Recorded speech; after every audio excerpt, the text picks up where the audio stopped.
Good afternoon, students. I welcome you all for the class. Today, in this session, we are going to discuss regarding Banker's algorithm. So, which is one of the very important algorithm. Fine. So, in the last class, what we have seen?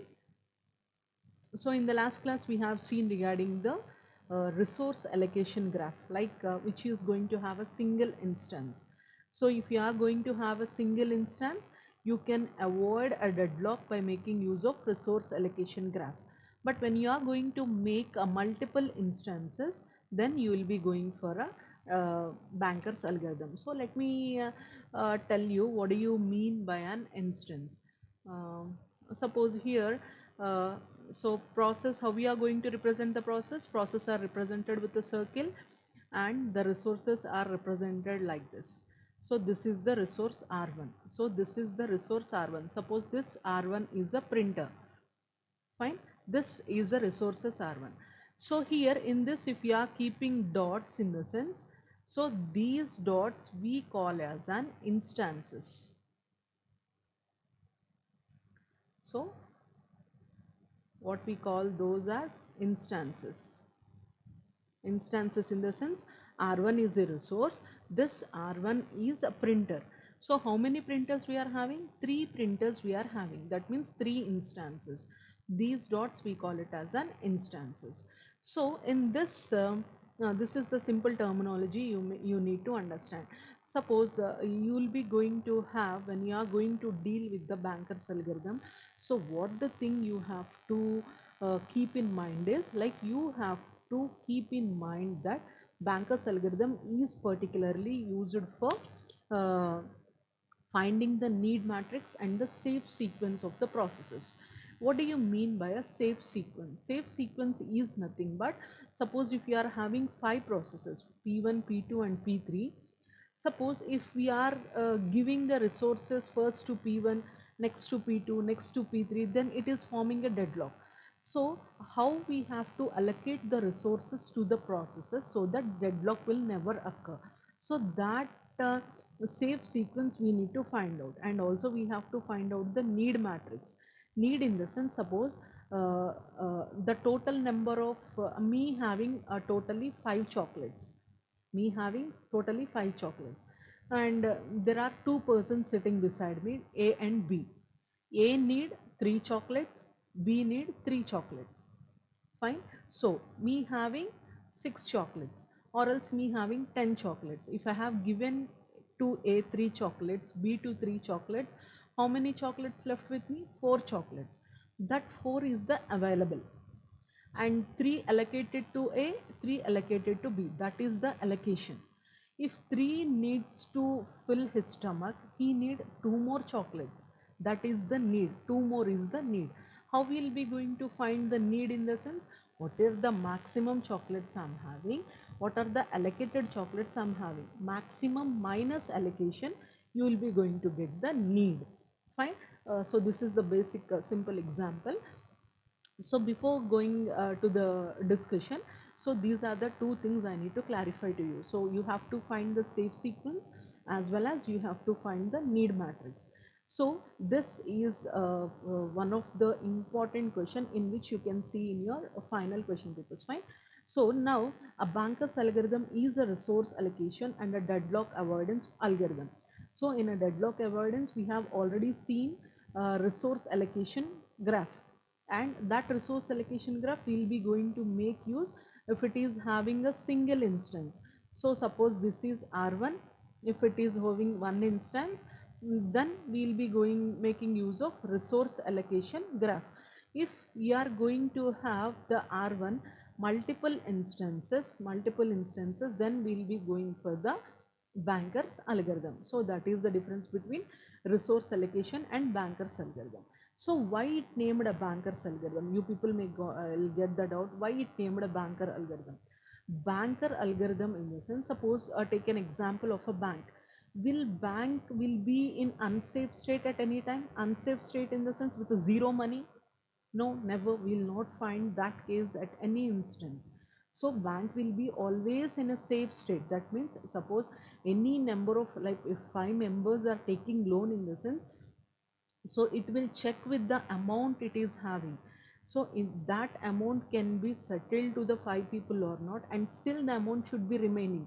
It shouldn't do that. It should give all the total amount to the persons who are asking loan. It will keep some amount for that. Keeping some amount is the safe state, so that, and it also fulfilling the request of the loans. So that's why it is named as the banker's algorithm. Fine. So banker's algorithm is generally used to find if a safe sequence exists or not. If a safe sequence is there, then there is no deadlock. If there is no safe sequence, then the system is under deadlock. So we need 4 data structures available. What are the available resources we are having? What is the maximum resource for a process to complete its task? So process P1 needs 5 resources to complete its task. But what are allocated? How many allocated? It allocated 2. What is the need? How will we going to find the need? Here is the maximum process in order to complete the P1 task is 5. How many process allocated? In the sense 2 process it has allocated. What is the need? In the sense maximum minus allocation. So that is maximum minus allocation, that is 2. 2 process are in need for the process P1 in order to complete its task. That is how you will be going to find the need matrix. So this is the allocation matrix, this is the maximum matrix, and this is the need matrix. Fine. Now what are the characteristics? So keep many resources that satisfies the requirement of each client. So the resources should be in such a way that it has to satisfy the request of each and every client. Whenever a process get all its resources, it has to complete its task and it has to release the resources within a specific amount of time. Suppose P1 is there. P1 needs some printer and scanner. If P1 has been allocated this printer and scanner for P1, it has to complete its task within 5 minutes or 10 minutes, and it has to release this printer and scanner. Why? Because all these are going to be used by any of the other processes. So within a specific period of time, it has to release the resources. These are the characteristics of a banker's algorithm. This is one of the example. After I explain, you just go through this example. So this is the example we are having. Fine. So here uh,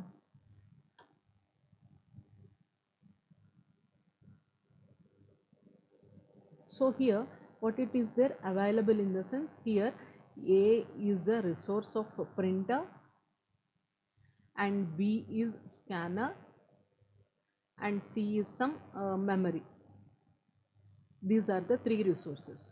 So these are the processes P0, P1, P2, P3 and P4 are the processes. So in order to come, like first we will see the maximum. Fine. In order to complete P0 task, it needs 7 printers, 5 scanners and 3 memory.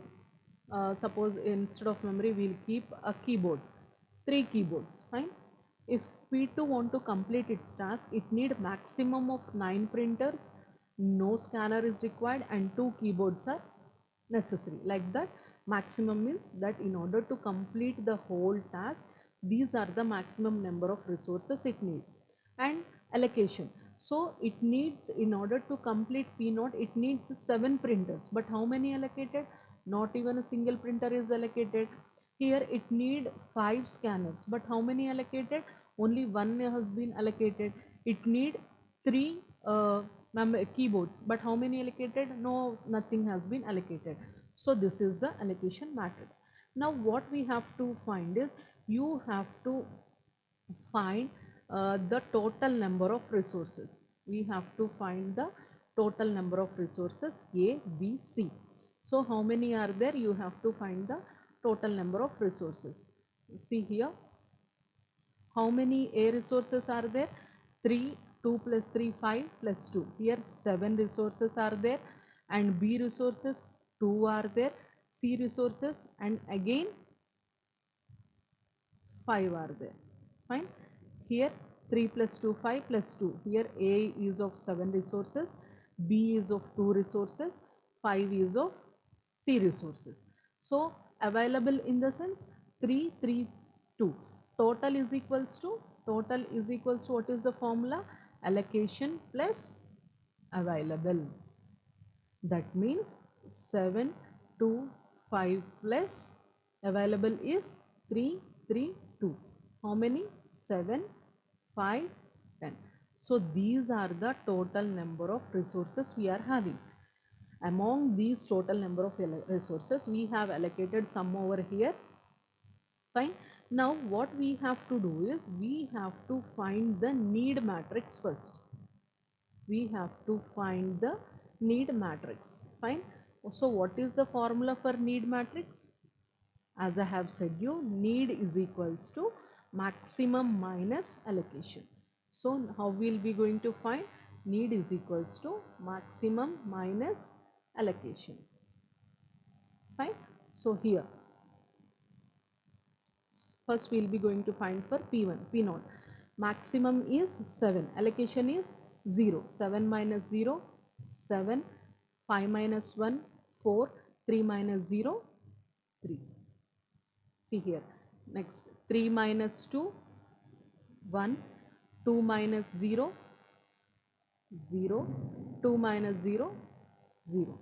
Next 9 minus 3, 6, 0 minus 0, 0, 2 minus 2, 0, 2 minus 2, 0, 2 minus 1, 1, 2 minus 1, 1. Next 4 minus 0, 0, 3 minus 0, 3, sorry, 4 minus 0, 4, 3 minus 0, 3, 3 minus 2, 1. So this is the need matrix. So if process P0 wants to complete its task, it needs 7 printers, 4 scanners and 3 keyboards. If process P3, P2 wants to complete, it needs 6 printers, no scanner required, no keyboard required. So we have to fulfill. So what is the available resources we are having? 3, 3, 2. With this available resources, what we have to see is, can we fulfill any of the requests? So this is a P0, this is P1, P2, P3 and P4. Can we fulfill any of the requests?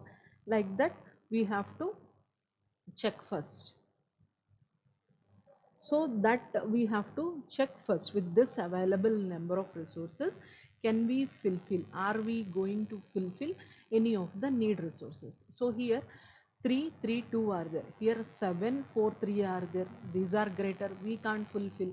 Here this available should be greater than need, or need should be less, need is should be less than available. Fine. Here 3 resources are there, it need only 1 resource, here 3 are there, it needs no. Like that we have to check. So in the first phase we can't fulfill this one, and the second phase what, 3 are there but we need only 1. So what we'll be going to do, we'll allocate this 332 to the process P1. So process P1 will complete its task by taking one resource from A. It will complete its task, and what it will do is, it will be going to release the allocated resources. Release allocated resources, that is 2, 0, 0 it will release. Now what is the total we are getting? 2, 3 and 5. Now this is the available resources. With this 532, can we fulfill any of the things? This is done. So first we, what is the safe sequence? First we have to allocate the resource to P1. Next 600, 6, here 5 are there, we can't allocate the resources. Here 0, 1, 1, here 3 are there, we need 1, 2 are there, we need 1, so we can fulfill. So P3 can be fulfilled. So after giving all the 532 resources to P3, P3 will complete its task and it will release 211. So it will release 211. So now is 3, 4, 7. Now this is the available matrix now. So with this 743, can we fulfill any of the things? Here we are going to have 431. So with this 743 we can fulfill this 431. Now we can fulfill P4. So we can fulfill P4. So P4 will release 002. It will release 002. So 002 it will release. So 3, 4, sorry, 5, 4, 7. So this is the available matrix now. So with this 5, 4, 7, 4, 5, So till here it completed, and again we have to go from the starting. We have to go from the starting. So with this 745, can we fulfill 743? No, here it is yeah, here we need 3, here there are 5, he need 4, 4, 7, 7, we can fulfill this one. Next one is p naught. P naught we can fulfill. So p naught will release 0. What p naught will be going to do? P naught will release this one, 0, 1, 0.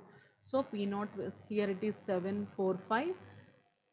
So 745 minus, here what we'll be going to do is, we'll be going to have 0, 1, 0. So 0, 4 minus 1, it is 3, 7, 5. So 5 minus 0 is 5, 4 minus 1 is 3, 7 minus 0 is 7, 735. So with this 735, can we fulfill 600? Yes, we can fulfill 600. So P2. So now this will release 302. So here we will be going to have 302. So 7, 3 and 10. So this is how you will be going to have the safe sequence of the algorithms. Fine. So in this manner you will be going to have the safe sequence. So if you are executing P1, P1, P3, P4, P0 and P2, then you will be going to have a no deadlock. Then you will be going to have no deadlock. Fine. Suppose if you are not having any of the resources, then the system is going to be in deadlock. So how many number of allocated resources at the starting should be equal to the this one, then this one should be equal to the allocated resources. So this is how you will be going to have this one. So what is the disadvantage of Banker's algorithm? So process to change its maximum need while processing. So that is the major drawback over here. It allows all requests to be granted in a restricted time, but 1 year is a fixed period for that. All process must know and they save maximum resource in advance. Whatever the resources it needs, it has to book in advance. So deadlock detection and recovery. How we will be going to detect the deadlock and how we are going to recover the deadlock. So the operating system does not apply any of the mechanism to prevent the deadlock. Therefore, the system considers that the deadlock will definitely occur. In order to get rid of deadlocks, the operating system periodically checks for the deadlock if any are there or not. If it finds, then it will be going to recover. So what is the detection? It is a single instance and multiple instance. This is the detect the cycle and this one is the safety algorithm. So by this, when we are coming to the recovery, recover the resources or recover the processes. When you, how we will be going to recover the resources? Preempt all the resources or go back one step. When it comes to the processes, kill one process which is going to create a deadlock or kill all the processes. This is how deadlock recovery and deadlock uh, thing was there. We just go through it. If any doubts, like we'll be going to have in the another session. Fine. Thank you.